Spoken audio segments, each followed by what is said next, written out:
I trusted my brother with everything. We'd been through hell together after our parents died, built a business from nothing, and I thought family meant something. But when that semi-truck slammed into my Honda Civic on Highway 94, Marcus stood in that hospital room, looked me dead in the eye, and told the insurance investigator it was all my fault. What he didn't know was that 3 months earlier, I'd installed a dashcam that was about to destroy every lie that came out of his mouth. I'd love to know which corner of the globe you're watching from. And if this story speaks to you, make sure to subscribe. Tomorrow's video is one you absolutely can't miss. The morning of October 15th started like any other Tuesday in Phoenix. I was running late for the quarterly meeting with our biggest client, Patterson Industries, and Marcus was already at the office handling the preliminary presentations. Cruise Logistics had been our baby for 5 years now, a small freight coordination company we'd built after losing everything when our parents died in that house fire. Marcus handled sales and client relations, while I managed operations and drove the more sensitive deliveries personally. The Patterson account was worth $300,000 annually, and they'd been hinting about doubling their contract if we could prove our reliability during their busy season. This meeting wasn't just important, it was make or break for our entire operation. We'd invested every penny we had into new tracking software and upgraded our fleet just to impress them. My phone buzzed as I grabbed my keys from the kitchen counter. Marcus, texting from the office, Patterson moved the meeting up by an hour. Need you here in 30 minutes max. Bring the Q3 performance reports from your laptop. My stomach dropped. The reports were on my home computer, not my laptop, and I'd need at least 20 minutes to transfer everything. The drive to our office in Tempe normally took 45 minutes in morning traffic. I'd have to push it to make this work. I threw on my navy business suit, grabbed my emergency makeup bag, and rushed to my car. The Honda Civic wasn't much to look at, but it was reliable and paid for, two things that mattered more than appearances when you're building a business from scratch. As I backed out of my driveway in the Ahwatukee neighborhood, I made the decision that would change everything. I'd take Highway 94 instead of the surface streets. It was technically faster, but Marcus had always warned me about that stretch. Too many aggressive truckers, he said, too many accidents. But desperate times called for desperate measures. The first 20 miles went smoothly. Traffic was lighter than expected, and I had a good time. I had the reports loaded onto a USB drive and was mentally rehearsing my presentation points when my phone rang through the car's Bluetooth system. Marcus. Where are you? His voice had that edge it got when he was stressed. Just passing the Chandler exit. I'll be there in 15 minutes. Ava, there's something I need to tell you about the Patterson meeting. A chill ran down my spine. Marcus only used that tone when he was about to deliver bad news. What kind of something? I may have oversold our capacity numbers by about 30%. I nearly swerved into the next lane. What do you mean you oversold our capacity? We've been tracking those numbers for months. Look, I panicked during the preliminary call last week. Patterson's competitor was trying to underbid us, and I had to say something to keep them interested. I figured we could make it work somehow. Marcus, if we can't deliver on those numbers, they'll sue us for breach of contract. We don't have the infrastructure to handle that volume. I know, but I've got a solution. There's this company in Tucson, Desert Express Freight. They handle overflow work and their rates are decent. We can subcontract through them without Patterson knowing. This was exactly the kind of shortcut thinking that had gotten us in trouble before. When we first started the business, Marcus had made promises we couldn't keep, and I'd spent months cleaning up the mess. We're not lying to our biggest client, Marcus. We'll figure out another way. There is no other way, Ava. The meeting's in 20 minutes, and they're expecting those capacity numbers. If we back down now, we lose everything. The irony wasn't lost on me that we were having this conversation while I was speeding down a dangerous highway, taking my own risky shortcut. But there was a difference between calculated risks and outright deception. We'll tell them the truth and offer a modified timeline. Good clients appreciate honesty. Good clients don't keep businesses running, Ava. Smart business decisions do. Before I could respond, I noticed the semi-truck in my rearview mirror. It had been there for the past few miles, maintaining a consistent distance, but something about its positioning seemed off. The driver appeared to be following unusually close for highway speeds, and I could see him gesturing at something in his cab. Marcus, I need to focus on driving. We'll discuss this when I get there. Wait, Ava! I ended the call and checked my mirrors again. The truck was still there, maybe 50 feet behind me, which was closer than comfortable but not necessarily dangerous. Highway 94 had a reputation for aggressive drivers, and truckers often dealt with deadlines just as tight of hours. My exit was coming up in 2 miles. I signaled early and began moving toward the right lane, keeping my speed steady. The truck moved with me, staying in the lane directly behind. Still not unusual, but my hands were starting to sweat on the steering wheel. That's when I noticed the car in front of me, a silver Toyota Camry, was slowing down significantly.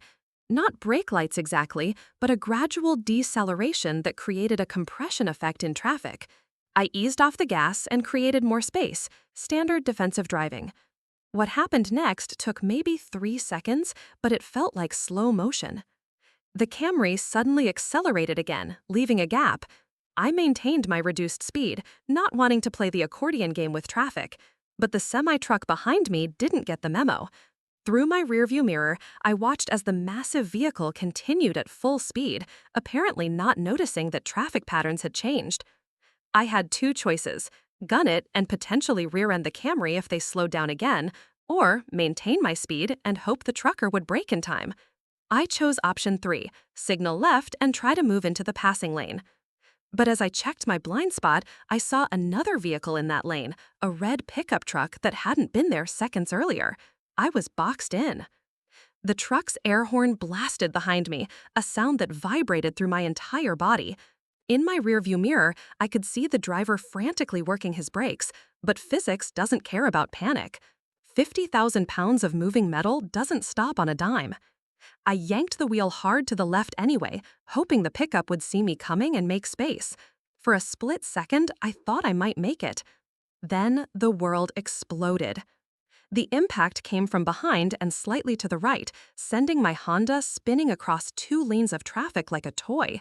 The sound was indescribable, metal tearing, glass shattering, and underneath it all, the horrible grinding noise of my car being pushed sideways at 60 miles per hour.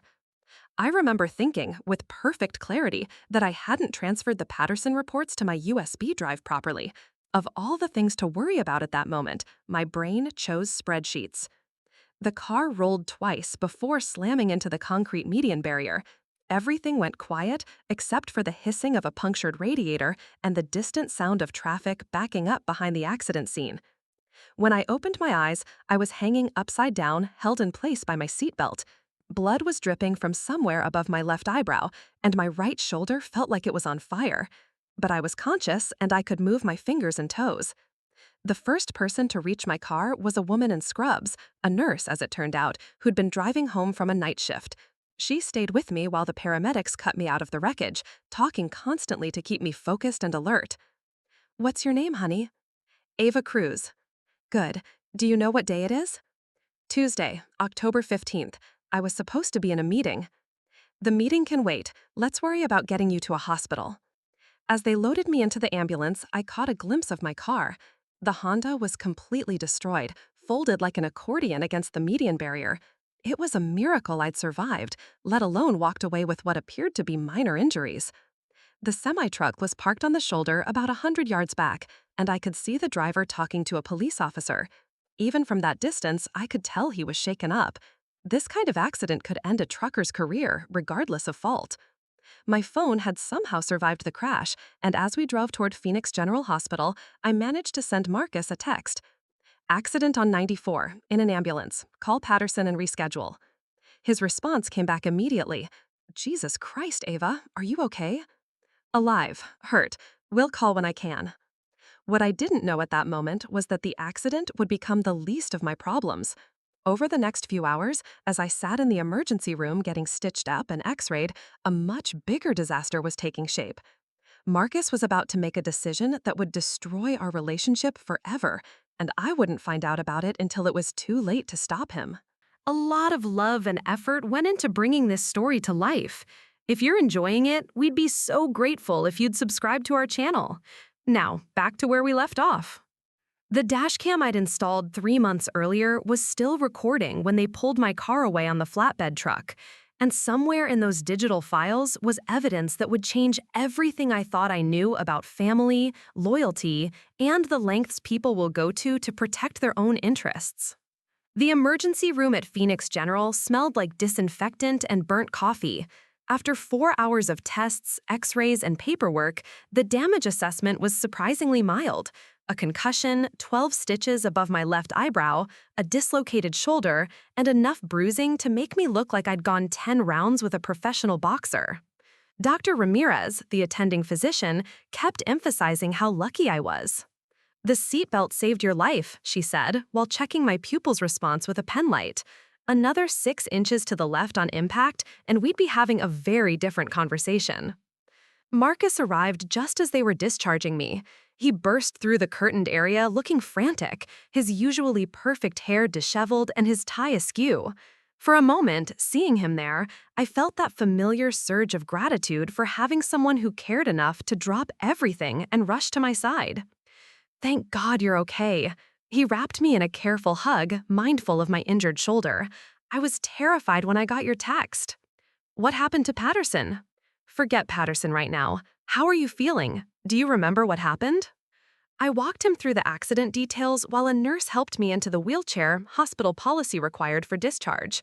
Marcus listened intently, asking specific questions about the truck's positioning, the traffic patterns, and my decision-making process leading up to the collision.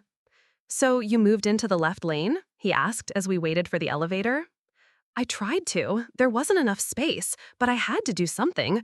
The truck was coming too fast." "And you were speeding because you were late for the meeting." Something in his tone made me look at him more carefully. "I was driving the speed limit, Marcus. Maybe 5 overs, but nothing reckless." "I'm not accusing you of anything. I'm just trying to understand what happened." But there was something in the way he said it that felt off, a careful quality to his words, like he was building a case rather than expressing concern. The ride home to my house was quiet except for talk radio playing softly in the background. Marcus had picked up my pain medication from the hospital pharmacy, and the combination of prescription painkillers and emotional exhaustion was making everything feel slightly unreal. "I called our insurance company," he said as we pulled into my driveway. "They'll want to talk to you tomorrow, probably. Just basic stuff about what happened." "What did you tell them?" "Nothing yet. I figured you should handle it since you were there." That made sense. I was the policyholder, and I'd been the one driving, but something nagged at me about the way he'd phrased it. Marcus helped me inside and got me settled on the couch with ice packs and pillows. He was being attentive in all the right ways, but I couldn't shake the feeling that his mind was elsewhere. "What about Patterson?" I asked again. "I rescheduled for Friday, told them you had a family emergency." "Did you tell them about the capacity numbers issue?" He was quiet for a long moment, rummaging through my kitchen cabinets looking for a glass for my pills. "We'll figure that out later. Right now, you need to focus on recovering." Over the next 2 days, Marcus checked on me regularly, bringing groceries and helping with basic tasks my injured shoulder made difficult. But I noticed he kept steering conversations away from work topics, which wasn't like him. Normally, he couldn't stop talking about client strategies and business development ideas. On Thursday morning, my phone rang at 8 a.m. The caller ID showed Hartwell Insurance Group, our commercial auto carrier. "Ms. Cruz, this is Jennifer Walsh from Hartwell Insurance.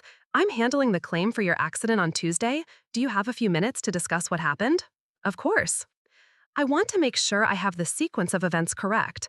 According to the police report, you were traveling southbound on Highway 94 when you made an unsafe lane change directly into the path of a semi-truck. Is that accurate?" My blood went cold. That's not what happened at all. "I'm sorry?" "The truck rear-ended me. I was in the right lane, maintaining my speed when traffic patterns changed. The truck was following too closely and couldn't stop in time."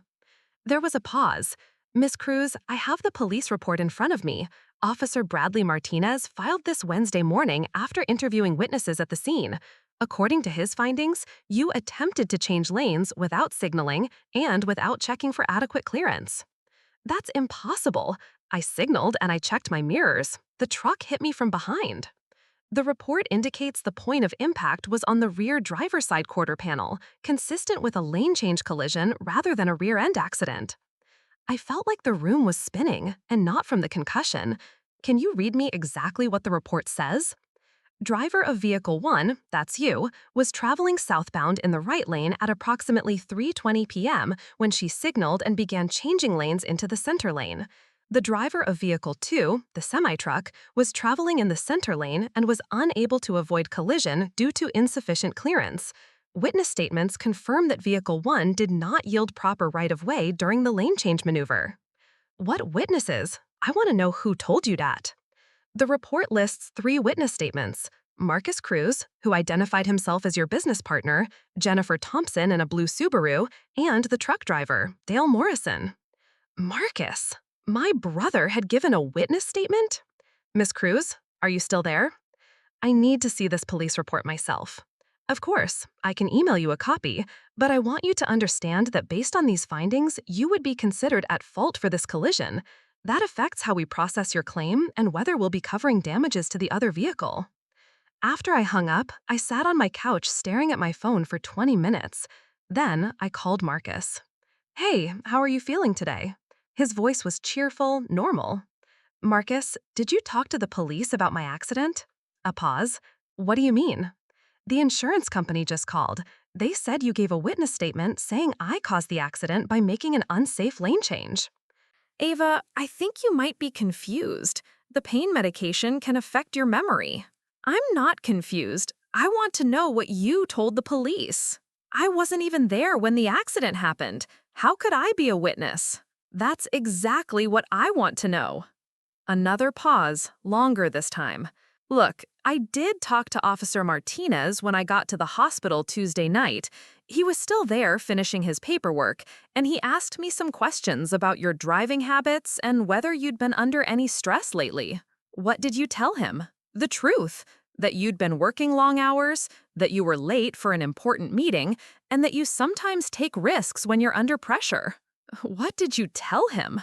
The truth, that you'd been working long hours, that you were late for an important meeting, and that you sometimes take risks when you're under pressure. I felt like he'd punched me in the stomach. You told the police I'm a reckless driver?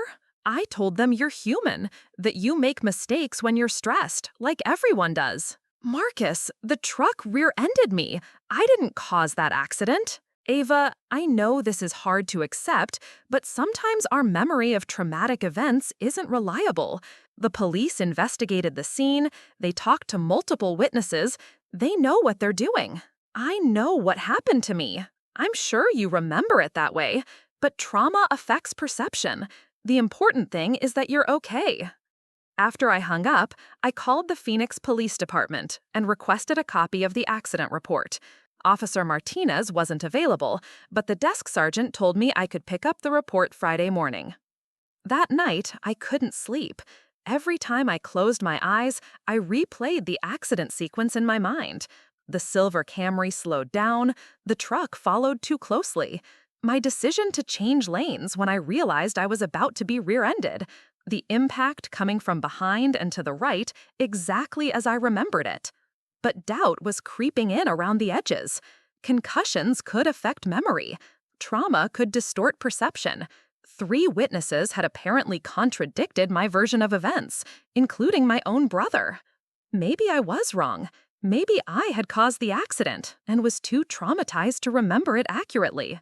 Friday morning, I drove to the police station to pick up the report. My shoulder was still stiff, and the stitches above my eyebrow were itchy and uncomfortable, but I was desperate for answers. The report was 3 pages long, with detailed diagrams and measurements. As I read through Officer Martinez's narrative, my confusion deepened. According to his account, multiple witnesses had seen me signal and begin changing lanes directly into the path of the semi-truck.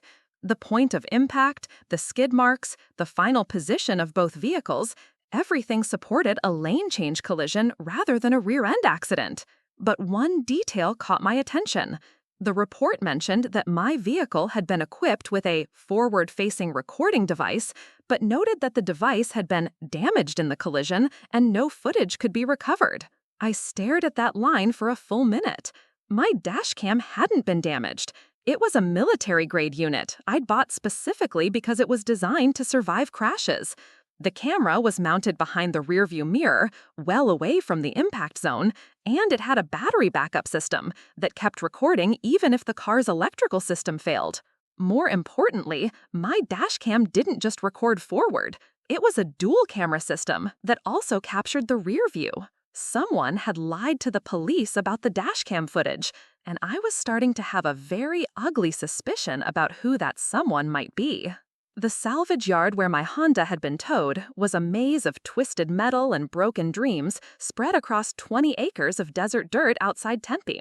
I pulled into the entrance Friday afternoon with my rental car, a basic sedan that felt alien after driving the same Honda for 6 years. The office was a double-wide trailer with faded signs advertising used auto parts. Behind the counter, a man in his 60s with grease-stained coveralls looked up from a crossword puzzle.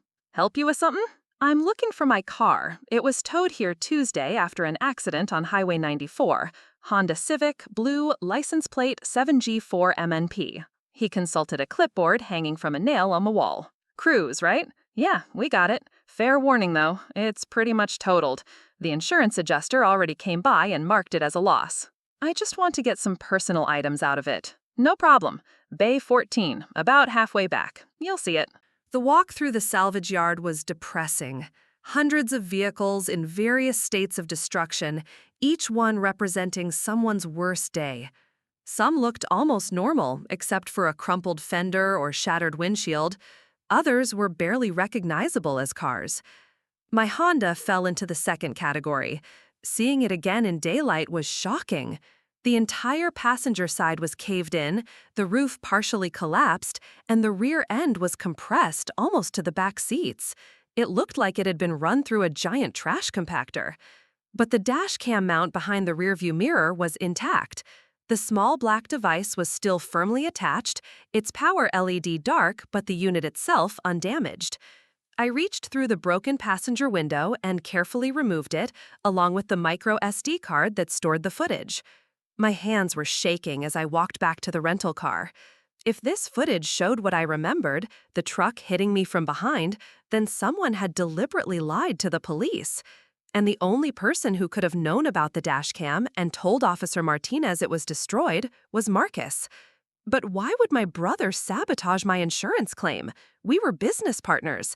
If I was found at fault, it could affect our commercial insurance rates and potentially our ability to get contracts with companies like Patterson. It made no sense. Unless there was something about the accident I didn't understand, something Marcus knew that I didn't. I drove straight home and plugged the SD card into my laptop. The dashcam stored footage in 10-minute segments, automatically overwriting old files when the memory was full.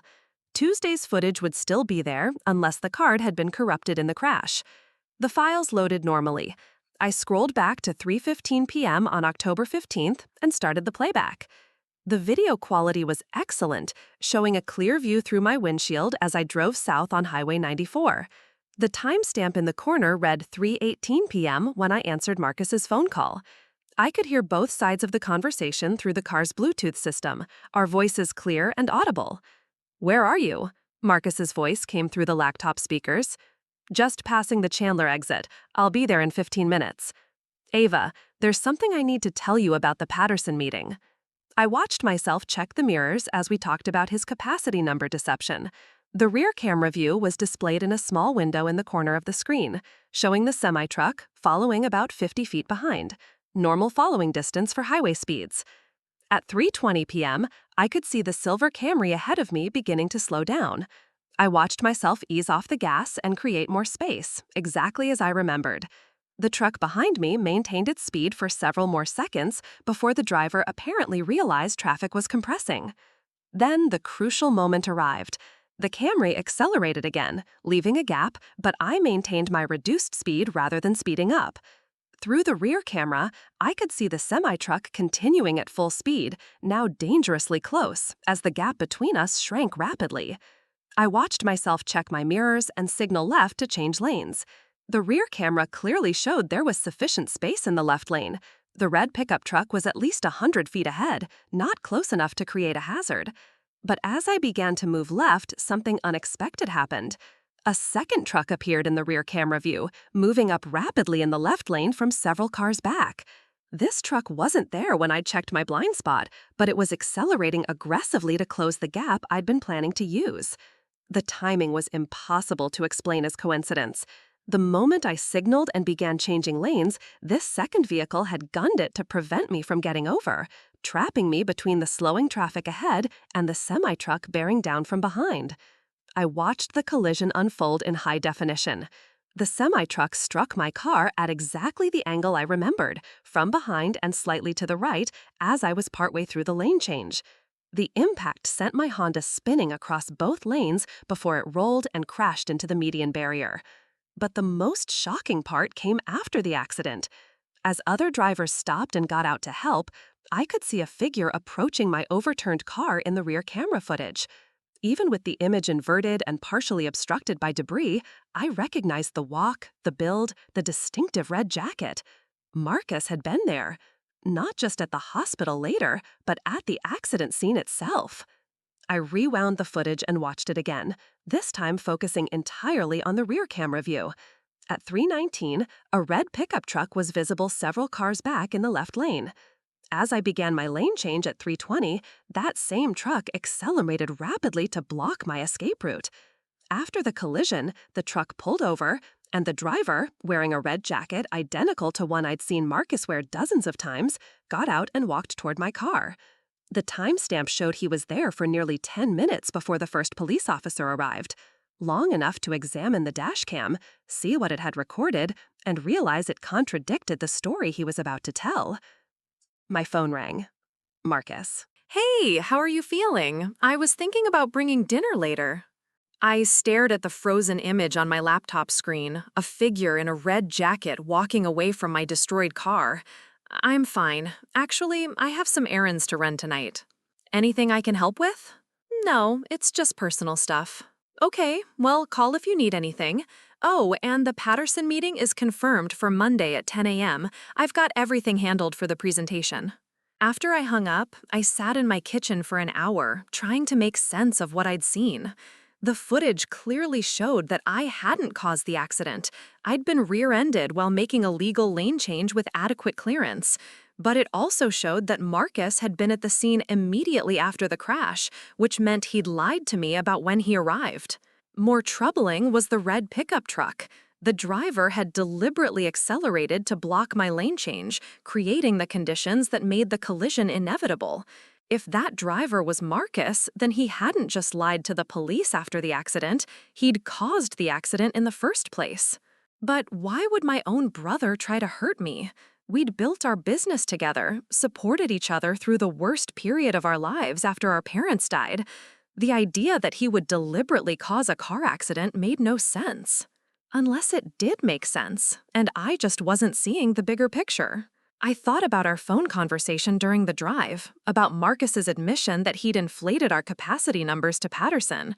If the truth came out during the meeting, it wouldn't just cost us the contract, it could expose us to legal liability for fraudulent misrepresentation. Patterson Industries was the kind of company that took those things seriously.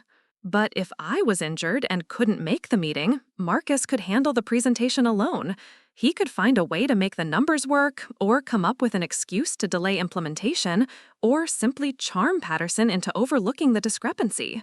Marcus had always been the salesman between us, smooth and persuasive in ways I never was. A car accident would also create other opportunities.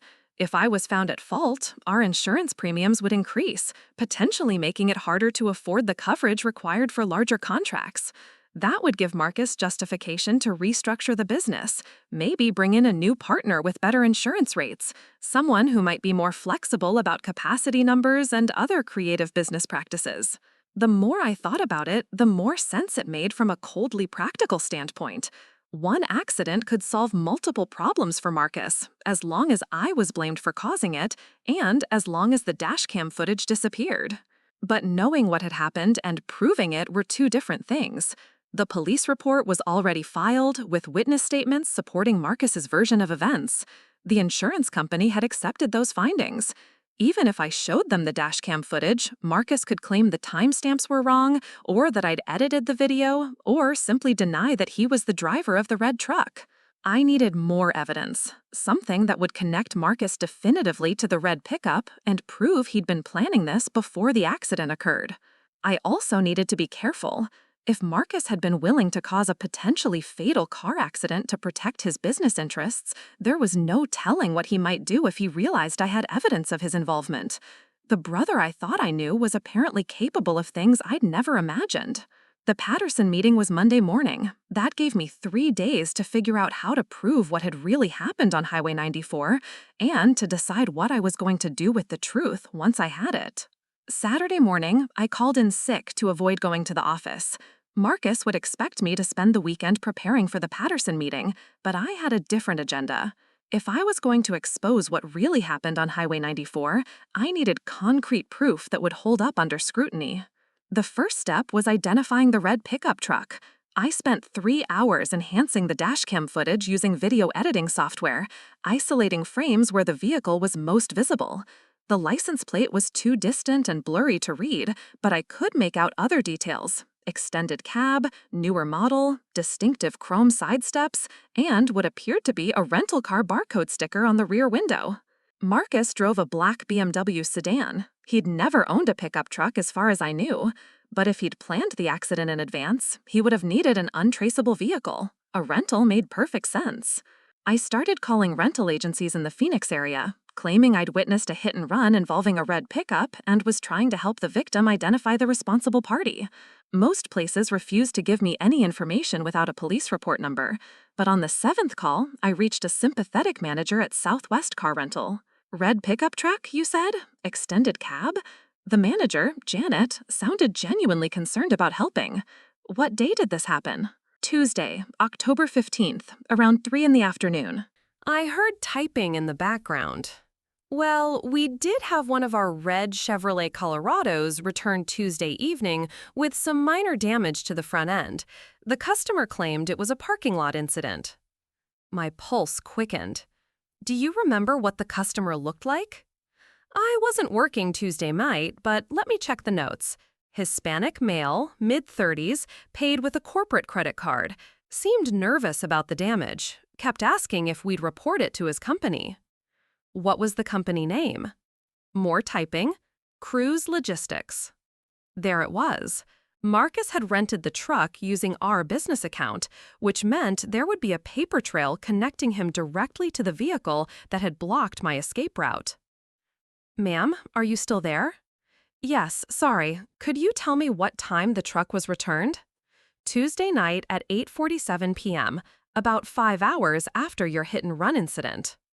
5 hours was more than enough time to cause an accident, give false statements to the police, and return the rental vehicle before anyone noticed it was missing from our company fleet records. I appreciate your help, but I think I need to report this to the police directly. Could you make sure not to release that vehicle until they've had a chance to examine it? Absolutely. I'll flag it in our system right away. After I hung up, I sat in my car outside the rental agency for 20 minutes, trying to process what I'd learned. Marcus hadn't just been an opportunistic liar after my accident. He'd orchestrated the entire thing. The rental truck, the precise timing of blocking my lane change, his immediate presence at the scene, the false witness statement to the police, every detail had been calculated. But I still didn't understand why. The Patterson contract was important, but not worth risking a felony conviction for insurance fraud and vehicular assault. There had to be something bigger at stake, something Marcus was desperate enough to commit serious crimes to protect. I decided to search our office. If Marcus was hiding something significant about our business, the evidence would be in his files. Cruise Logistics operated out of a small suite in a converted warehouse in Tempe. We kept normal business hours, but the building was accessible 24/7 with a keycard. Saturday afternoon, the place was deserted, except for security guards who knew me by sight. Marcus's office was meticulously organized, as always, client files arranged alphabetically, financial documents sorted by quarter, everything labeled and cross-referenced. It took me 2 hours to find what I was looking for, hidden in a manila folder labeled Miscellaneous Correspondence at the back of his filing cabinet. The folder contained photocopies of bank statements for an account I'd never seen before. Not our business account or either of our personal accounts, but something called MC Holdings LLC with a balance that made my stomach drop. Negative $847,000. Under the bank statements were loan documents from 3 different lenders, all signed by Marcus using forged versions of my signature as a co-guarantor. The loans were secured against Cruise Logistics assets, including our equipment, our client contracts, and even the building lease. Marcus had borrowed nearly $1 million without my knowledge and was in default on all 3 loans. According to the correspondence with the lenders, Cruise Logistics would be seized within 30 days unless the full amount was repaid immediately. There was more. Credit card statements showing massive cash advances, receipts for stock purchases that had apparently gone bad, and the letter from a Las Vegas casino indicating Marcus owed them an additional $200,000 in gambling debts. My brother hadn't just inflated our capacity numbers to Patterson Industries. He'd been systematically looting our business for months, using forged documents to secure loans against assets I owned 50% of. We weren't just facing the loss of one contract, we were facing bankruptcy and potential criminal charges for the fraudulent loans. But there was one document that explained everything. A life insurance policy on me, taken out 6 months ago without my knowledge, with Marcus as the sole beneficiary. The payout was $2.5 million. He hadn't just wanted me to be blamed for the accident, he'd wanted me to die in it. I photographed every document with my phone, then carefully returned everything to its original position. My hands were shaking so badly I could barely hold the camera steady. The man I trusted with my life, my business, and my future had been planning to kill me for insurance money. The accident on Highway 94 wasn't about protecting his lies to Patterson Industries. It was about murdering his own sister to cover up months of embezzlement and fraud. As I locked Marcus's office and prepared to leave, I heard footsteps in the hallway outside. Heavy, familiar footsteps that made my blood turn to ice. Marcus was here. I quickly turned off the lights and moved away from the door, looking for another exit. Our suite had a back door that led to the loading dock, but I'd have to cross the main hallway to reach it. If Marcus was coming to his office, he'd see me for sure. The footsteps stopped directly outside. I heard the sound of a key card being swiped, and the door handle began to turn. There was nowhere to hide except behind the reception desk in the front area. I dropped to my hands and knees and crawled across the carpet as quietly as possible, praying Marcus wouldn't turn on the overhead lights. "Hello? Is someone here?" His voice carried clearly through the suite. I pressed myself against the back of the reception desk, trying to control my breathing. Through the gaps in the desk drawers, I could see Marcus's legs as he walked through the office, checking each room systematically. He spent several minutes in his own office, presumably making sure nothing had been disturbed. Then he moved to my office, turning on the lights and opening drawers. He was searching for something specific. Finally, he came back to the reception area. His feet stopped less than 3 feet from where I was hiding. "I know you're here, Ava." My heart nearly stopped. Had he seen my car in the parking lot? Noticed something out of place in his office? "The security guard downstairs said you swiped in 2 hours ago, but never swiped out, and your rental car is still in the parking lot." I'd been so focused on searching his files that I'd forgotten about the building's electronic access system.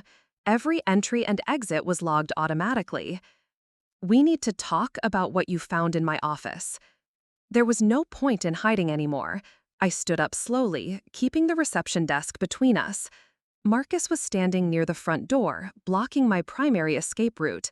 He looked calm, almost resigned, which somehow made him more frightening than if he'd been angry. "When did you figure it out?" he asked. "This afternoon. I found the rental car records, the loan documents, the insurance policy." He nodded. "I was wondering when you'd get curious enough to go looking. You always were too smart for your own good." "Marcus, what happened to you? How did it get this bad?" "It started small. A few bad investments, some money borrowed from client accounts that I planned to pay back quickly. But everything kept going wrong, and the hole got deeper." "So you decided to kill me for insurance money?" "I decided to solve both our problems. You'd have died in a tragic accident, and I'd have had enough money to pay off the debts and save our business. Clean slate for everyone. Except I'd be dead. You were supposed to die, Ava. The truck driver was going faster than I calculated. You should have been killed instantly." The casual way he said it made me physically sick. This wasn't a moment of desperation or a crime of passion. Marcus had planned my murder with the same methodical attention to detail he brought to client presentations. "What happens now?" I asked. "Now we have a problem. You know everything, which means I can't let you walk away. And since the original plan didn't work, I'll have to improvise something else." He pulled a gun from inside his jacket, a small silver revolver I'd never seen before. "The story will be that you came here to confront me about the missing money. We fought, and the gun went off accidentally during the struggle. A tragic family dispute that turned deadly." "Marcus, please, we can figure this out together. I won't turn you in if you get help." "It's too late for that. The loans are already in default, and the casino people don't accept payment plans. This is the only way out that doesn't end with both of us dead or in prison." I glanced toward the back door, calculating distances and angles. Marcus was between me and the front exit, but if I could reach the hallway, I might be able to get to the loading dock before he could stop me. "Don't even think about running," he said. "I've got nothing left to lose now." But as he raised the gun, I realized something he'd overlooked. The building's security system didn't just log keycard access, it also recorded video from cameras in every hallway and common area. Whatever happened in this room would be captured on digital surveillance that Marcus couldn't control or erase. He might kill me, but the evidence of his crimes was already documented.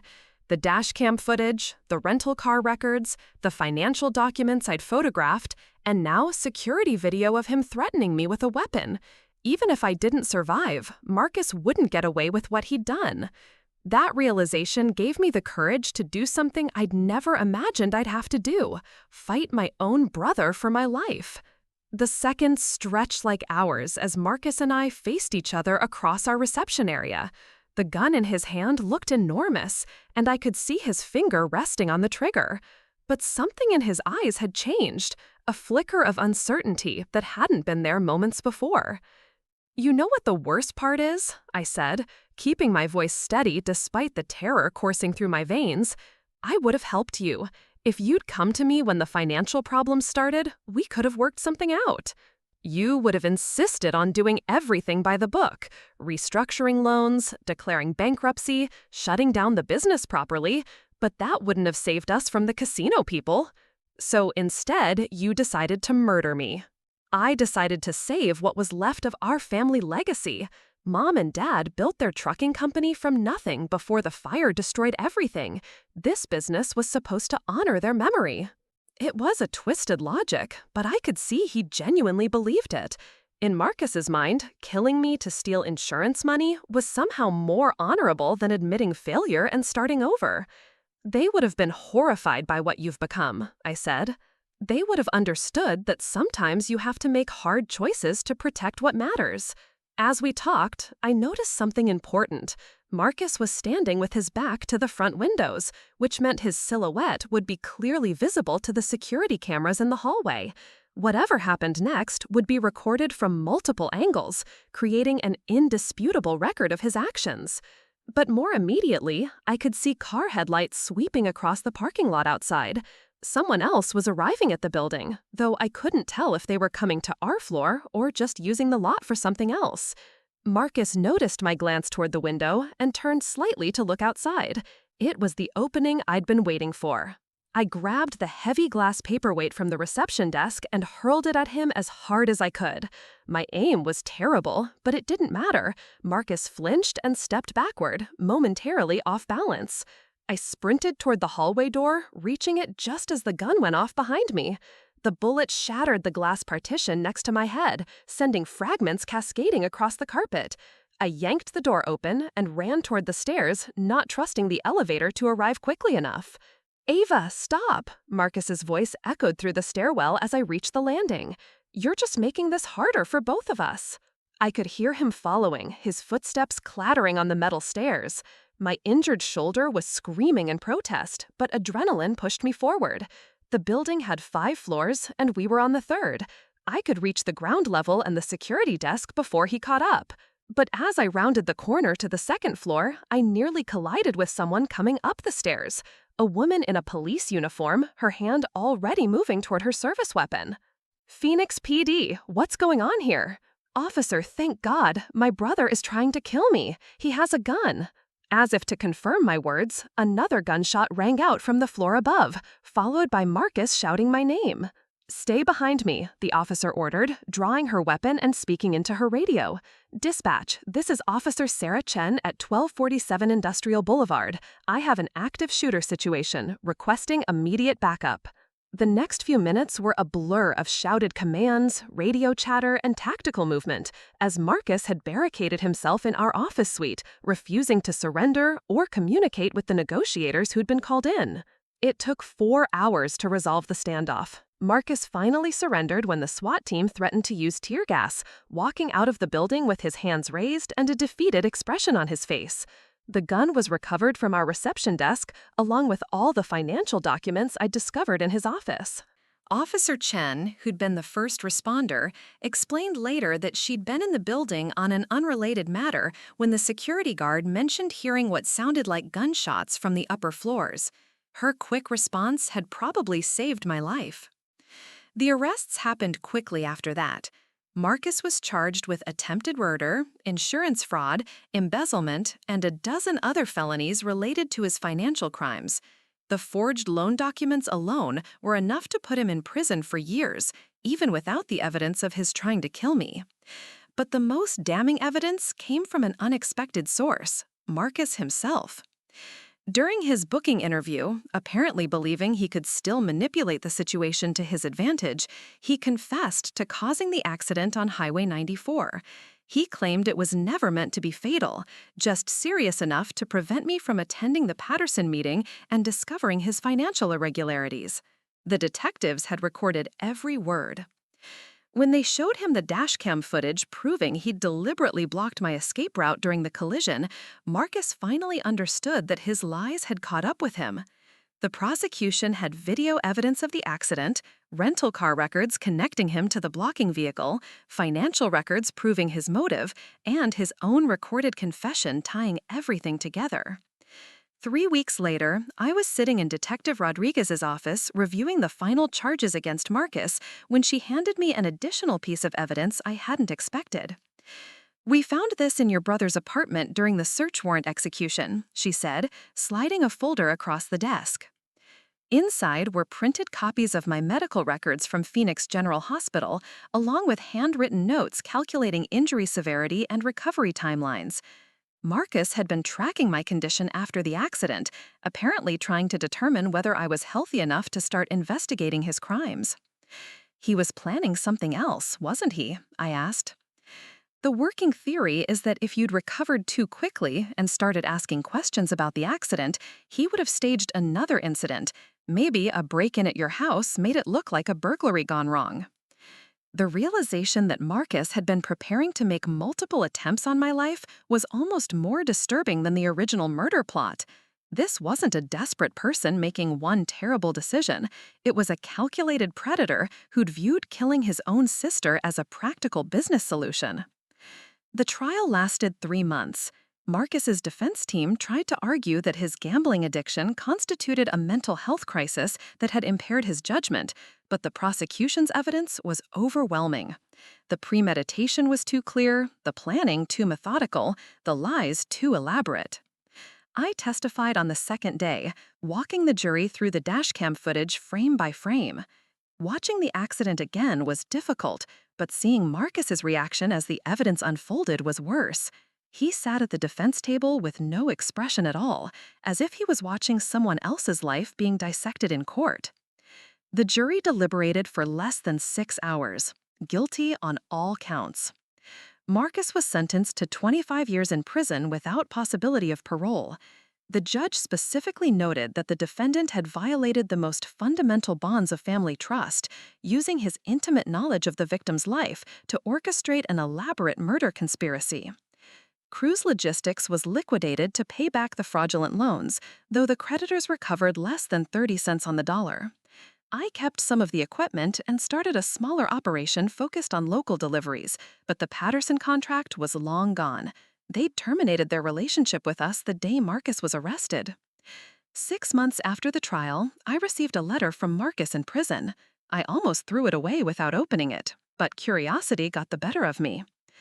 The letter was 3 pages of justifications and self-pity, claiming that he'd been trying to protect both of us from his gambling creditors and that the accident was never supposed to hurt me seriously.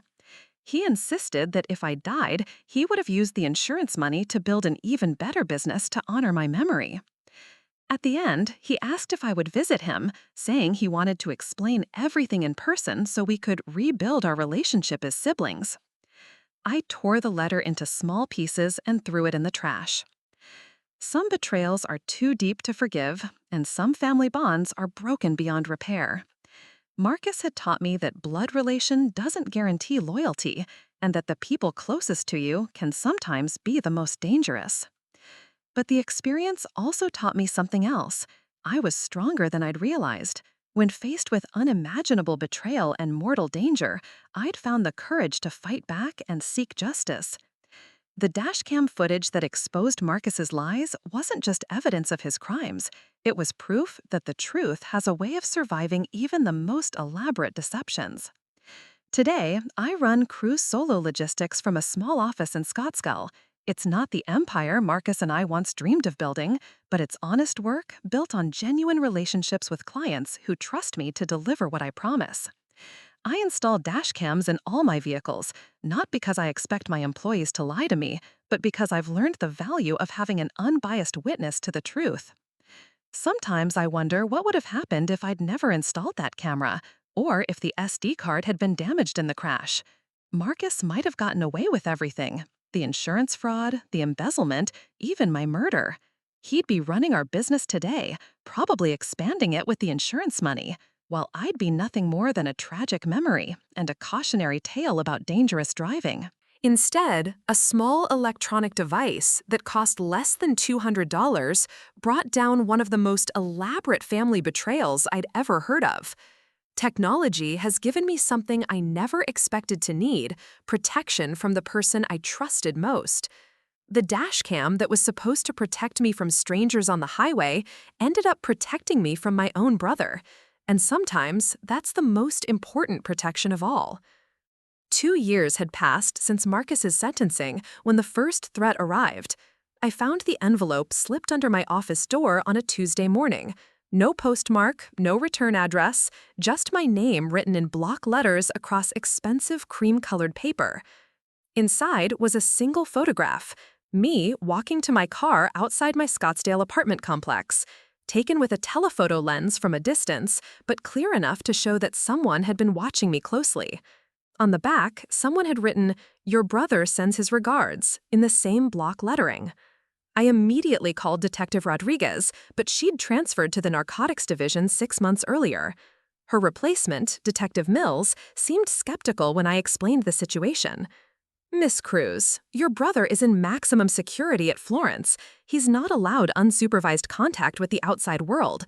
This could be anyone: an ex-employee with a grudge, someone who read about the case online. We get copycat threats all the time." "Detective, Marcus had gambling debts to people who don't forget. What if they think I have access to money he owes them? Did your brother owe money to organized crime figures? I don't know. The prosecution focused on the casino debts and the insurance fraud. Nobody investigated who else he might have been involved with." Detective Mills promised to look into it, but I could tell he wasn't taking the threat seriously. In his experience, most anonymous messages were pranks or empty intimidation from harmless cranks. He'd never dealt with someone like Marcus, who'd proven capable of elaborate, long-term planning to achieve deadly goals. The second photograph arrived a week later. This one showed me inside my office, taken through the front window from the parking lot. The timestamp in the corner indicated it had been taken just hours before I found it. Someone was escalating their surveillance, getting bolder about their ability to monitor my movements. This time there was a note. Marcus says you have something that belongs to him. Pay up or pay the price.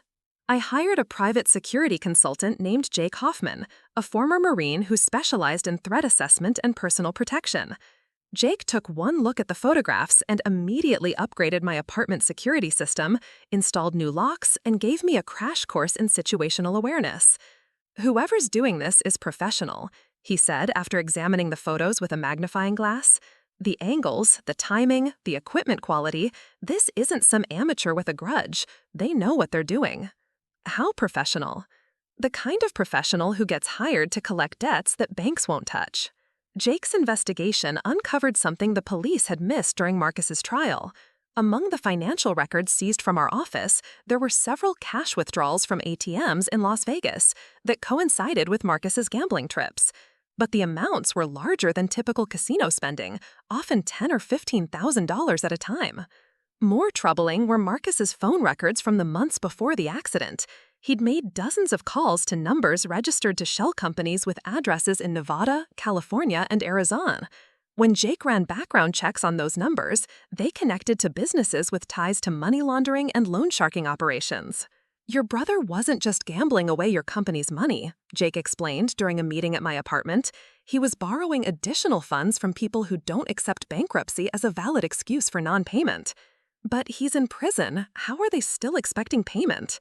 "Because in their world, family members are responsible for each other's debts. They probably assume you inherited assets from the business liquidation, or that you're hiding money somewhere." "I'm not hiding anything. The creditors took everything." "Doesn't matter. They think you are, and they're not going to stop pressuring you until they're convinced otherwise." Jake recommended that I move to a different apartment and consider relocating entirely, maybe to another state where I could start fresh without the baggage of Marcus's crimes following me around. But I'd worked too hard rebuilding my life to let anonymous threats drive me away from everything I'd accomplished. Instead, I decided to confront the situation directly. The next photograph arrived 3 days later, showing me and Jake having coffee at a restaurant near my office. This time, the note was more specific. "Your bodyguard can't protect you forever. Marcus owes Vincent Castellano $400,000. You have 30 days to make arrangements." Vincent Castellano. Finally, a name I could investigate. Jake's research revealed that Castellano ran an investment consulting firm in Las Vegas that was widely believed to be a front for high-stakes illegal lending. He'd been arrested twice for extortion, but never convicted, and his associates had a reputation for collecting debts through whatever means necessary. "This is worse than I thought," Jake admitted after reviewing Castellano's file. "This guy doesn't make idle threats. If he says you have 30 days, he means it." What would you do in my situation? Honestly, I'd take my advice about relocating. Get a new identity, move somewhere Castellano can't find you, and never look back. But running away felt like letting Marcus win. Even from prison, he was still controlling my life, still forcing me to make decisions based on his failures and crimes. I'd spent 2 years building Crew Solo Logistics into a profitable business, developing relationships with clients who trusted me, creating something meaningful from the wreckage he'd left behind. Instead of running, I made a choice that surprised even Jake. I decided to visit Marcus in prison. Florence State Prison was a sprawling complex of concrete and razor wire set against the Arizona desert. The visiting room was sterile and depressing, filled with uncomfortable plastic chairs and watched over by guards who'd seen every kind of family drama imaginable. Marcus had aged badly in 2 years. His hair was graying, he'd lost weight, and there was a wariness in his eyes that hadn't been there during the trial. Prison had stripped away the smooth confidence he'd used to manipulate clients and creditors. "I was wondering when you'd finally come," he said, after we'd been seated across from each other at a small metal table. "I'm here about Vincent Castellano." Marcus's face went pale. "How do you know that name?" "He's been sending me photographs and threatening letters. Apparently, he thinks I owe him $400,000. "Ava, you need to get out of Phoenix immediately. Castellano isn't someone you can negotiate with or ignore." "Then maybe you should have thought about that before you borrowed money from him." "I never meant for this to affect you. The original plan was that I'd pay him back with the insurance money after you murdered me." "It wasn't supposed to be murder. The accident was supposed to be serious enough to justify a large payout, but not necessarily fatal." Even now, Marcus was still lying to himself about what he'd tried to do. The dashcam footage clearly showed the violence of the collision and the fact that I'd barely survived. But admitting he'd planned to kill his sister was apparently too much for his conscience to bear. "How much do you actually owe him?" Marcus was quiet for a long moment. "The principal was $200,000, but with interest and penalties, it's probably closer to $600,000 now." Jesus. He offered me what seemed like easy terms. 10% monthly interest, no collateral required, just my word that I'd pay him back within 6 months. 10% monthly interest is 120% annually. That's not easy. That's a death trap.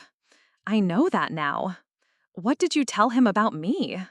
"Nothing directly, but he knew I had a business partner, and he knew about the life insurance policy. After I got arrested, his people probably assumed you'd inherited everything." This was the missing piece of the puzzle. Castellano didn't just think I owed Marcus's debts. He thought I'd benefited financially from the crimes that had prevented repayment. In his twisted logic, I was responsible for his losses because I'd survived the murder attempt that was supposed to fund his payment. "Is there anything else you haven't told me? Any other debts? Any other dangerous people who might come looking for money?" Castellano was the biggest one. There might be a few smaller operators in Vegas, but nothing like this. "Marcus, I need you to call Castellano and explain that I don't have his money, that I lost everything when your crimes came to light."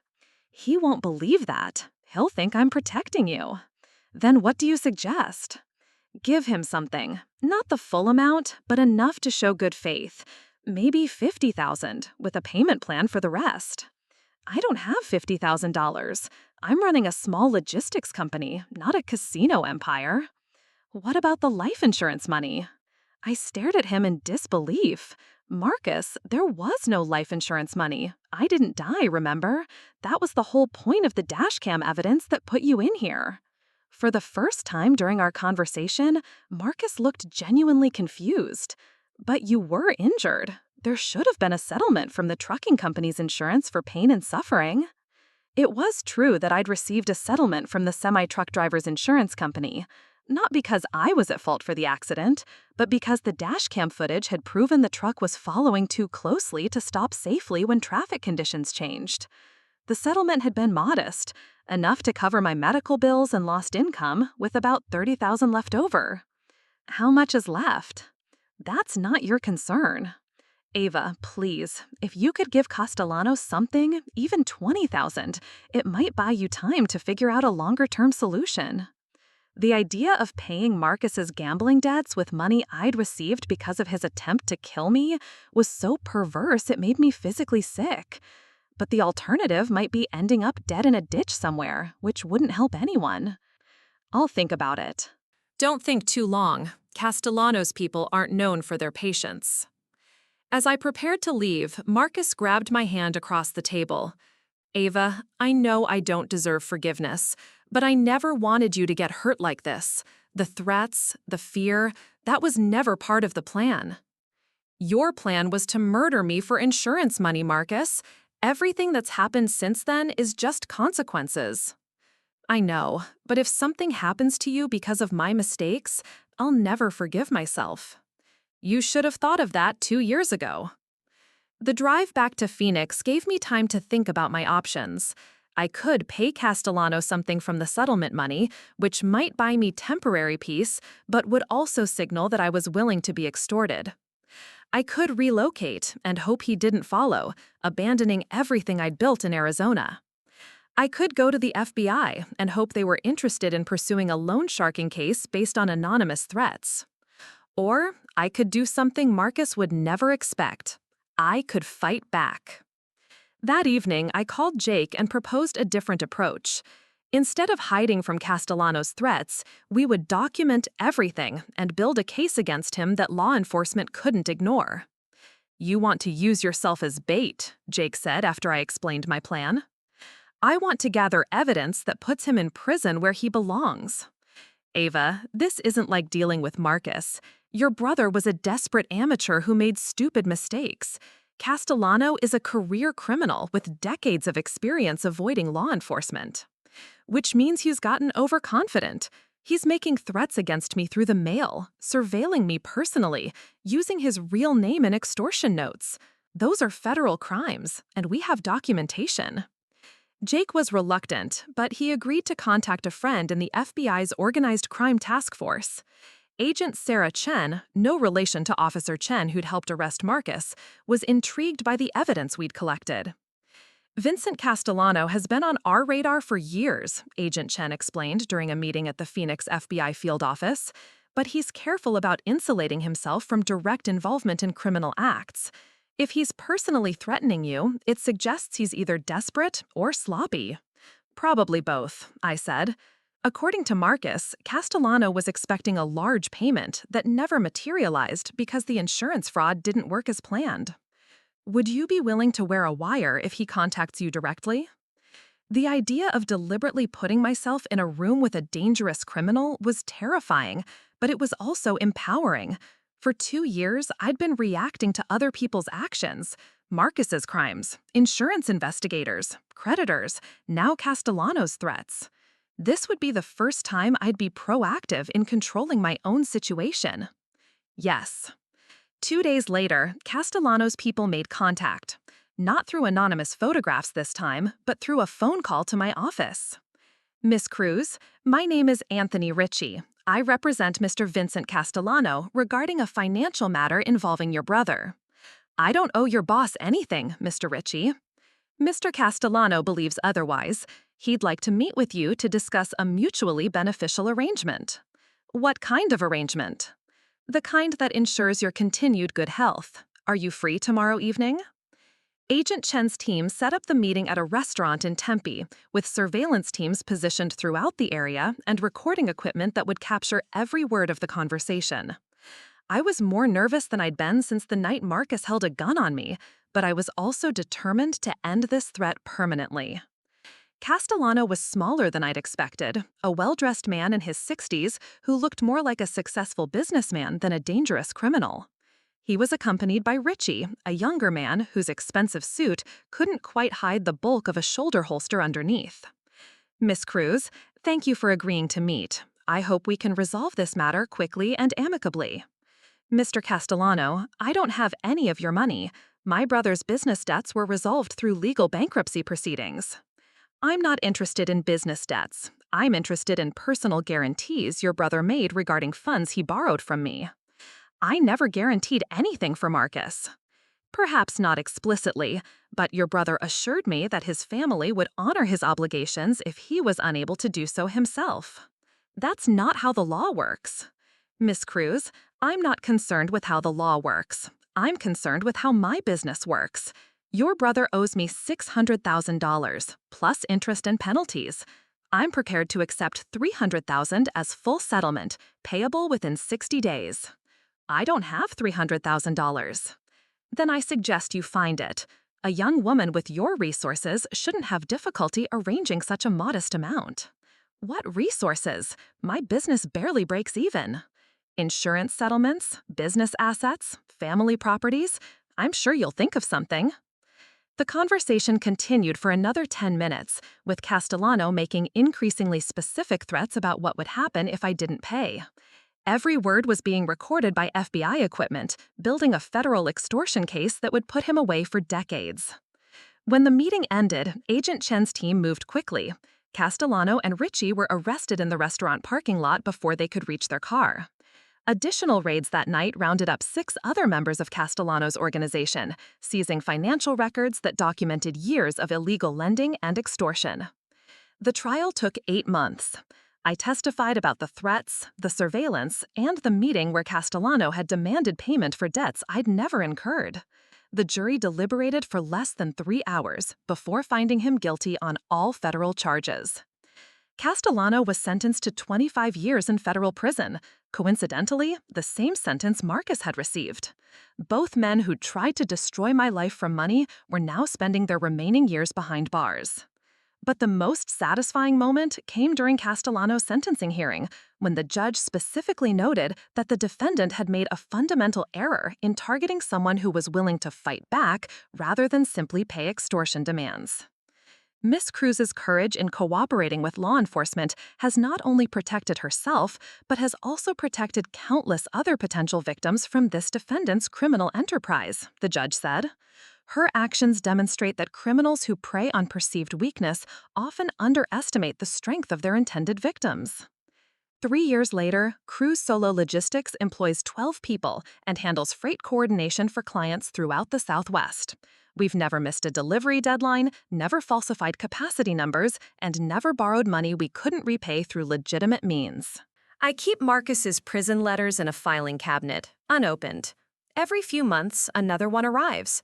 Always the same envelope, always the same handwriting, always going straight into the file without being read. Whatever he has to say now doesn't matter. He made his choices, and I made mine. The dashcam that saved my life still hangs from my rearview mirror, though I've upgraded to a newer model with better night vision and longer battery life. I tell people it's for insurance purposes, but the real reason is more personal. It reminds me every day that the truth has power, even when it's inconvenient for the people who want to hide it. Sometimes I wonder what would have happened if I'd never installed that camera, or if I'd been too afraid to investigate Marcus's lies after the accident. He might still be free, still running our business, still planning elaborate crimes to cover up his failures. Castellano might still be threatening innocent people in Arizona and Nevada, destroying lives to collect debts that should never have existed. Instead, both men are in prison, their criminal enterprises dismantled, their ability to hurt other people permanently removed. The dashcam that was supposed to protect me from strangers on the highway ended up protecting an entire community from predators who thought they were untouchable. That's the thing about the truth. It doesn't care about your plans or your justifications or your desperate need for things to be different than they are. It just exists, waiting patiently to be discovered, recorded, and revealed. And sometimes, when you're brave enough to seek it out and strong enough to act on it, the truth can set you free from threats you never saw coming.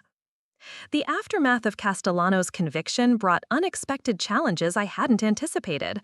Within weeks of the sentencing, I started receiving calls from journalists wanting to write feature stories about the case. A producer from a true crime podcast reached out about doing a 6-part series on the Dashcam sisters. Apparently, they thought it would make a compelling narrative about family betrayal and corporate fraud. I declined every media request. The story was mine to tell, not entertainment for strangers who'd never experienced the terror of having their own brother try to murder them for insurance money. But the attention made me realize how unusual my situation had become.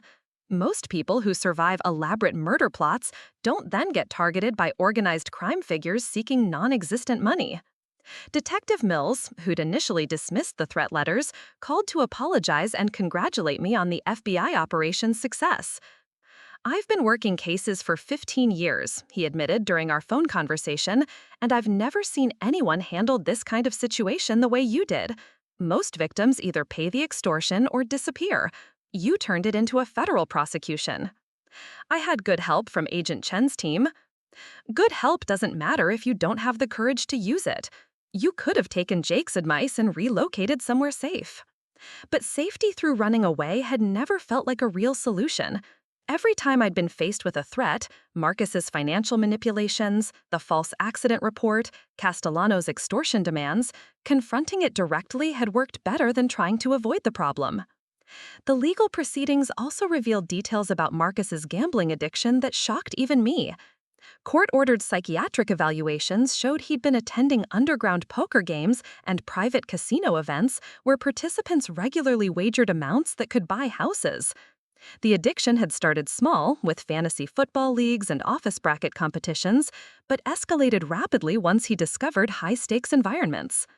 Dr. Patricia Wong, the forensic psychiatrist who evaluated Marcus, testified that gambling addicts often develop elaborate justification systems that allow them to rationalize increasingly dangerous behavior.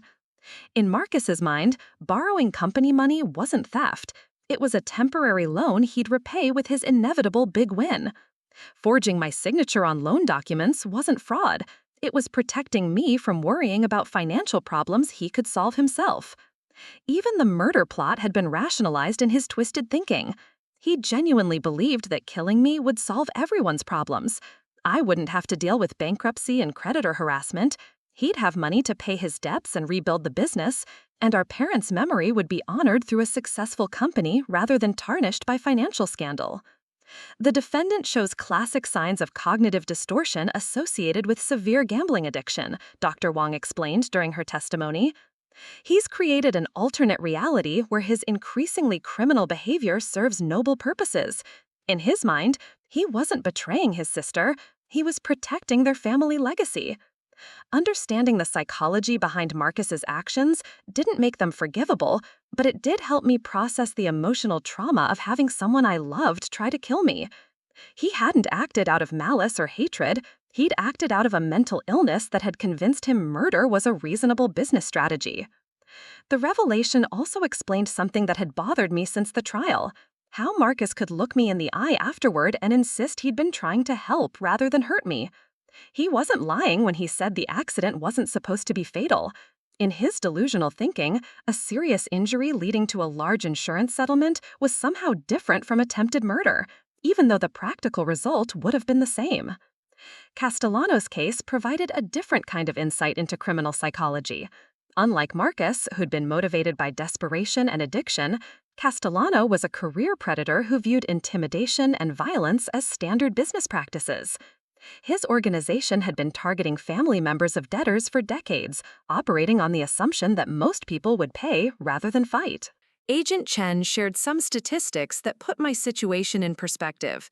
In the past 5 years, the FBI had investigated over 200 cases of loan sharking and extortion in Arizona and Nevada.